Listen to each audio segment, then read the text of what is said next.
नमस्कार, S prime न्यूजमध्ये आपल्या सर्वांचं स्वागत। येत्या काही दिवसांवर आषाढी यात्रेचा सोहळा सुरू होतो आणि पंढरीत लाखो भाविकांची मांदियाळी होणार आहे। पंढरीत आलेला प्रत्येक भाविकाला विठुरायाच्या पदस्पर्शाची आस लागलेली असते आणि असा भाविक हा 48 तास दर्शन रांगेत उभा असतो। सध्याच्या आपण गोपाळपूर येथील दर्शन रांगेच्या पदमार्गावर उभा आहोत। या पदमार्गावर मंदिर समितीच्या वतीने अनेक ठिकाणी लाखो करोडो रुपये खर्च करून दर्शन मंडप उभारले गेले आहेत। मात्र गोपाळपूर परिसरात असणाऱ्या अनेक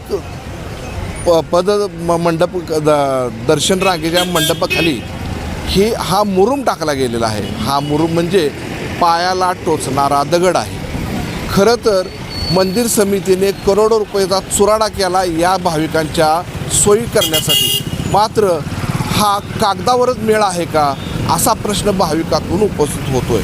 खरं तर हा पायाला टोचणाऱ्या मुरुमाऐवजी याच्यावर थोडंसं तरी सिमेंटचं किंवा फरशीचं टाईल्सचं काहीतरी कॉन्क्रीटचं काम करणं गरजेचं असताना या मंदिर समितीनं या पायाला टोचणारा मुरुम टाकला आहे। त्यामुळं भाविकांच्या पायाला विजा होण्याची शक्यता आहे। खरं तर ही परिस्थिती आत्ताची ही पावसाळी परिस्थिती आहे।